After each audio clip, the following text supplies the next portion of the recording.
Welcome guys, जेके loan job channel में आपका बहुत बहुत स्वागत है। सब्सक्राइब कीजिए जेके लोन जॉब चैनल को और पाते रहे नर्सिंग पैरामेडिकल फार्मेसी की फुल इन्फॉर्मेशन। सो गाइज, इस वीडियो में डिस्कस करने वाले हैं नर्सिंग प्रैक्टिस क्वेश्चन। आपके जो नर्सिंग एग्ज़ाम होते हैं वहाँ पर कुछ क्वेश्चन पूछे जाते हैं मल्टीपल चॉइस टाइप के। ठीक है, पहला क्वेश्चन है प्रोकैरियोटिक के 3 उदाहरणों के अलावा सभी यूकैरियोटिक है। सो गाइज, आपको कमेंट करके बताना है कि प्रोकैरियोटिक के 3 उदाहरण कौन से है वो, फिर मैं इसका आंसर नेक्स्ट वीडियो में दूंगा, बट आपको कमेंट करके बताना है। ठीक है, अगला क्वेश्चन है कि जंतु जगत का पहला संघ प्रोटोजोआ है। ठीक है, क्लियर। प्रकाश संश्लेषण की क्रिया कृत्रिम प्रकाश में भी हो सकती है। ध्यान रखना स्टूडेंट, समझने वाली बात है। ये जो प्रकाश संश्लेषण होता है ना, इनकी प्रक्रिया प्रोसेस कृत्रिम आर्टिफिशियल लाइट में भी हो सकती है। जैसे कि आपके बल्ब जलता है ना घर पे, उससे भी हो सकती है। ठीक है, बहुत अच्छी बात है ये। जरूरी नहीं कि सूर्य का प्रकाश ही मिले, कृत्रिम प्रकाश में भी हो सकती है। ठीक है, अगला क्वेश्चन है बहुकोशिकीय तथा एकोशिकीय जीव कोशिका विभाजन द्वारा वर्गीकृत है। सिंपल सी बात है। ठीक है, एक कोशिकीय हो चाहे बहुकोशिकीय हो, वृद्धि कोशिका विभाजन से ही पॉसिबल है। ठीक है, जीवों के शरीर के भार में वृद्धि होना भी वृद्धि समझी जाती है। ठीक है, ग्रोथ। जी बिल्कुल, थोड़ा सा इसको जूम कर लेते हैं। अगला क्वेश्चन है कि उपाचिक जो क्रिया है सजीवों की सूक्ष्म लक्षण। जी बिल्कुल, जो उपाचय हमारे अंदर जो मेटाबॉलिज्म चलते रहता है, यही सजीवों की पहचान होती है, बेस्ट होती है। ठीक है, आपका जो फर्स्ट चैप्टर है 11th में, वहाँ पर पूछा गया था कि जीव कौन है। ठीक है, जो ग्रो कर रहा है, जो रिप्रोडक्शन कर रहा है, ठीक है, या फिर जिसमें मेटाबॉलिज्म की प्रक्रिया हो रही है। क्योंकि ग्रो करना तो देखो, बहुत सारे बोलते हैं कि ग्रोथ करना सजीव का लक्षण है, बट ग्रोथ तो कोई भी कर सकता है। जैसे कि बहुत सारे पत्थर है, बहुत सारे हमारी मिट्टियाँ होती है, वो भी ग्रो कर जाती है, बहुत सी बार देखा होगा आपने। तो उन्होंने सोचा कि ग्रोथ तो नहीं है। ठीक है, तो बहुत सारे कंफ्यूजन हो गए कि ये क्या बात हो गई। जैसे हमारे हेयर हैं, हमारे नेल्स है, नाखून, बाल, ये भी ग्रो करते हैं, क्या ये संजीव है? बहुत सारे क्वेश्चन आए थे। मेटाबॉलिज्म का सही लक्षण पाया गया था कि मेटाबॉलिज्म जिसमें हो रहा है समझो वो सजीव है। ठीक है, तो ये लक्षण है। आपसे क्वेश्चन पूछा जाए ना, तब आपको ये करेक्ट करना है। ठीक है, कि सजीव के लक्षण कौन सा है, तो वहाँ पर दे दिया जाएगी 4 ऑप्शन।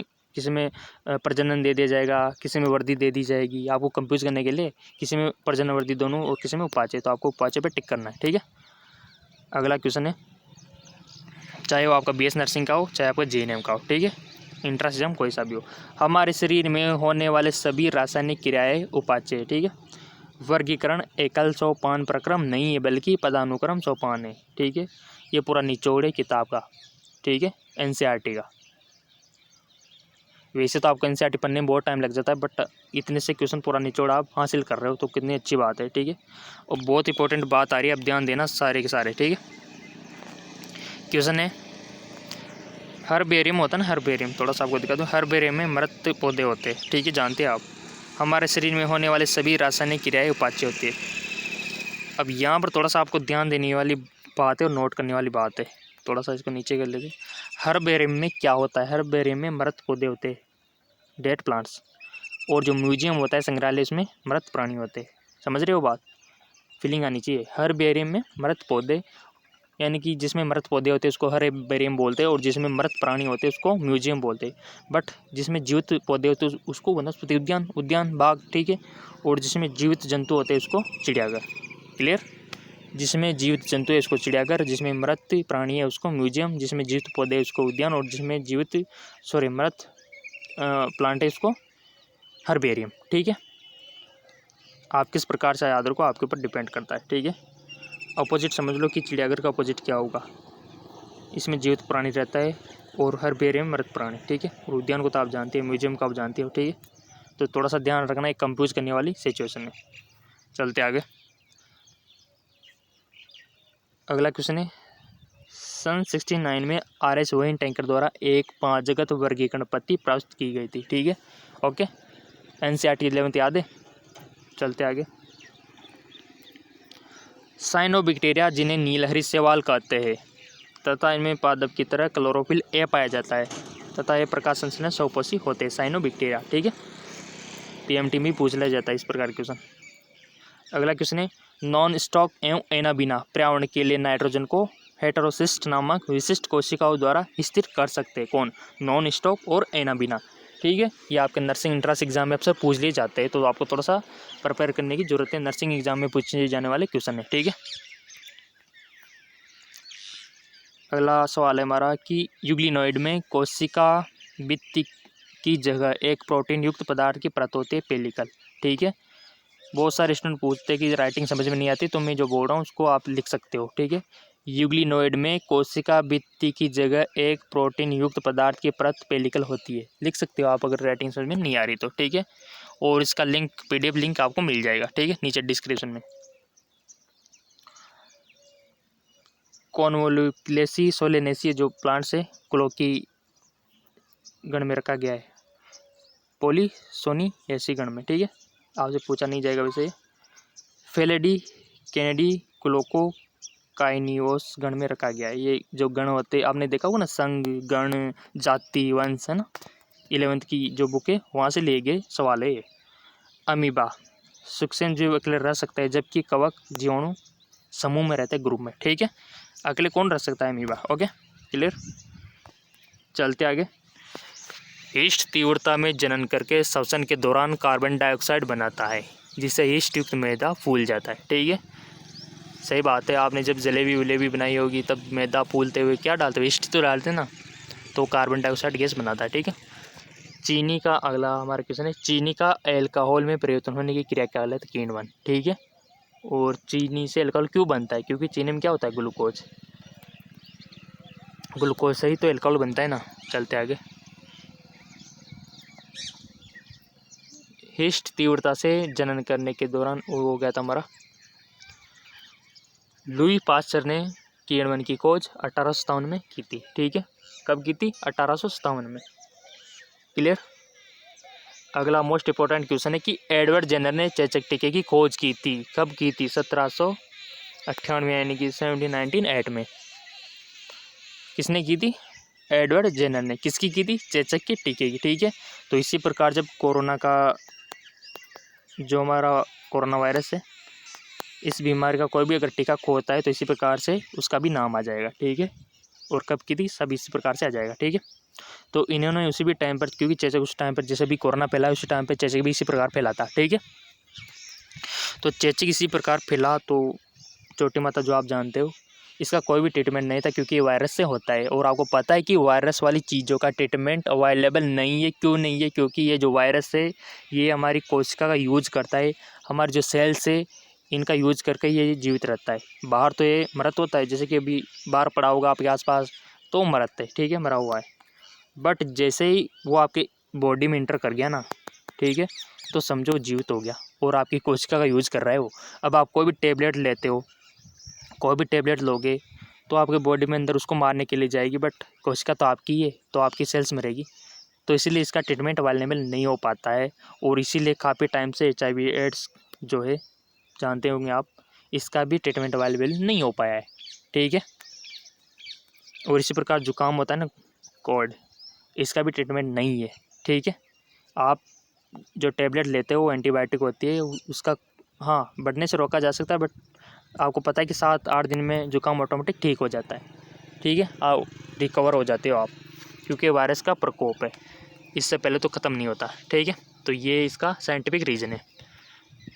चलते आगे। 12th में 11th में वायरस वाला चैप्टर भी था हमारे, है कि नहीं, वीरोइड वायरस। चलते आगे। रॉबर्ट कोच ने सन 1876 में बेसिलस एंथ्रेसिस नामक जीवाणु की खोज की, जो कि एंथ्रेक्स रोग का कारक है। अगला क्वेश्चन है, मादा एडिस मच्छर डेंगू के वायरस का वाहक है। कौन?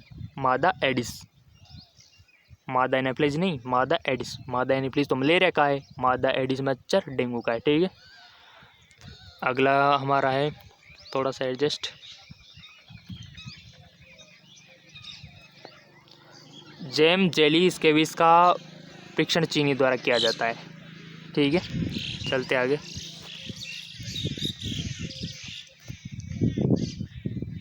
अगला क्वेश्चन है कि आद्य बैक्टीरिया अत्यंत कठिन वास स्थानों में पाया जाता है तथा आद्य बैक्टीरिया व अन्य बैक्टीरिया की कोशिका भित्ति की संरचना एक दूसरे से भिन्न होती है, ठीक है। हमारे जो आगे बैक्टीरिया होता है, जानते होंगे आप आगे बैक्टीरिया को, और जो अन्य बैक्टीरिया होते हैं इनकी जो कोशिका भित्ति की संरचना डिफरेंट होती है। प्रोटिस्टा के सदस्य जलीय होती है, ठीक है। आपने वर्गीकरण पढ़ा होगा, वहाँ पर आपने जरूर पढ़े होंगे मोनेरा, प्रोस्टिस्टा, है ना, जंतुपादप, सबका क्लासिफिकेशन किया गया है वहाँ पर 11th की बुक में, जो कि मोस्ट इंपॉर्टेंट क्वेश्चन पीएमटी भी बनते हैं तो नर्सिंग में भी बनते हैं, देखो सिंपल सी बात है। और आपके 11th और 12th से बनते क्वेश्चन, कई बार से नहीं बनते। आप इंडिया का कोई भी एग्जाम दे लो, नर्सिंग का, BHU का दे लो, RHS का दे लो, KGM का कोई सा भी दे लो, क्वेश्चन यहीं से बनते हैं, ठीक है। यूग्लिनोइड सब्सक्राइब जरूर कर लेना, बेल आइकन प्रेस जरूर कर लेना, ठीक है। यूग्लिनोइड में क्वेश्चन तो आपको मिलते रहेंगे, देखो फिजिक्स के भी मिलेंगे, अब आपको केमिस्ट्री के भी मिलेंगे, ठीक है। यूग्लिनोइड में कोशिका भित्ति की जगह एक प्रोटीन युक्त पदार्थ की परत पेलिकल होती है, जो इनकी संरचना में लिचला बनाते हैं, ठीक है। चलते आगे। कमेंट भी आपके बहुत अच्छे आ रहे हैं कि सर बहुत अच्छा पढ़ाते हैं और बहुत अच्छे MCQ इंपॉर्टेंट है, ठीक है। अवफम कवक मर्तपोषी प्रोटिस्टा है, ये अनुकूल परिस्थितियों में है, समूह प्लाज्मोडियम बनाते हैं और ये प्रतिकूल परिस्थितियों में बिखर कर बीजाणुयुक्त फलनकाय बनाते हैं, ठीक है। अब आपके लिए स्पेशल क्लासेस चलाएंगे, जैसे कि हार्मोन की एक अलग से वीडियो बनाएंगे, आपके ब्लड के लिए अलग वीडियो है कि नहीं, ब्रेन के लिए अलग वीडियो, नर्वस सिस्टम के लिए अलग वीडियो, तब आपको बहुत इंटरेस्ट आएगा, ठीक है। मतलब इंटरेस्टिंग बनाया जाएगा आपके लिए वीडियो, और ये भी इंटरेस्टिंग है, MCQs है कि नहीं। सभी प्रोटोजोआ प्रोपोसी होते, सिंपल सी बात है, लिखने में तो छोटी सी बात है, बट इसको खोजने बहुत टाइम लग गया था। सभी प्रोटोजोआ प्रोपोसी होते, ईस्ट एक कोशिका कवक है, ठीक है। ईस्ट एक कोशिका कवक है, कवक की कोशिका भित्ति काइटिन और पॉलीसेकेराइड की बनी होती है। आपको जो कवक होता है उसकी कोशिका भित्ति काइटिन पॉलीसेकेराइड की बनी होती है, क्लियर। पूछा जा सकता है, पूछा भी जा चुका है, RUHS BS nursing entrance exam 2017 में ये क्वेश्चन, ठीक है। अगला है हमारा एस्कोमाइसिटीज में एक मध्यवर्ती द्विकेंद्रीय अवस्था NN अर्थात एक कोशिका में दो केंद्रक बनाते हैं, ऐसी परिस्थिति को केंद्रक युग्मन कहते हैं, ठीक है। चलते आगे। कवक जाल की आकार की बीजाणु बनता है, फलनकाय बनाने में विधि हो। देखो यहाँ पर ध्यान योग्य बात है कि कवक जाल की आकार की बीजाणु बनाने, फलनकाय बनाने की विधि किस प्रकार से बनती है, थोड़ा सा याद रखना है आपको। सो इसमें थोड़ा सा ध्यान देने की बात है और मोस्ट इंपॉर्टेंट है, यहाँ से क्वेश्चन बन सकता है, ठीक है। जैसे कि फाइकोमाइसिटीज, तो इसका उदाहरण है म्यूकर, राइजोपस और एल्बुगो। एस्कोमाइसिटीज हिस्ट और पेनिसिलिन। बेसिडोमाइसिटीज मशरूम, ब्रेकोफेंटाई और फेगवोल, ये बहुत ही इंपॉर्टेंट है। डिटरोमाइसिटीज अल्टरनेरिया, ये उदाहरण आपको याद रखने, ये इनके क्लासिफिकेशन है, ठीक है। रह जाएंगे याद, ईजी है, इस प्रकार से आपको याद रखना है। सो इसका PDF लिंक नीचे डिस्क्रिप्शन में दिया हुआ है, वहाँ से आप देख सकते हो, लिस्ट इसकी रिसीव कर सकते हो, ठीक है। और इससे पिछले वाले क्वेश्चन अगर आप देखना चाहते हो प्रीवियस, इसलिए जो पिछला वीडियो आपको नहीं मिला होगा उसका भी लिंक नीचे डिस्क्रिप्शन में दिया हुआ है, इसको भी देख लीजिए ताकि आपकी रेगुलरिटी बनी रहे, ठीक है। और फिजिक्स केमिस्ट्री के बहुत जल्द लेके आने वाला हूँ, चैनल को सब्सक्राइब करके सपोर्ट करें, बेल आइकन पर प्रेस कर रहे ताकि आपका नर्सिंग का एंट्रेंस एग्ज़ाम क्रैक हो जाए, ठीक है। यही हमारा उद्देश्य है, ओके। और कोई भी चीज़ की रिक्वायरमेंट है तो कमेंट करो, कमेंट बॉक्स दिया हुआ है यूट्यूब ने, ठीक है, तो कीजिए कमेंट। और आप अगर मेरे से कांटेक्ट करना चाहते हैं, फ़ोन पे बात करना चाहते हैं तो ज्वाइन कर सकते हो, नीचे ज्वाइन का बटन आ रहा होगा, ठीक है। तो ज्वाइन कीजिए, कमेंट कीजिए, आप ज्वाइन करना चाहते हैं तो आपको बहुत बढ़िया है, ठीक है। और तैयारी करना चाहते हो नीचे डिस्क्रिप्शन में लिंक दिया हुआ है, ओके। Thank you.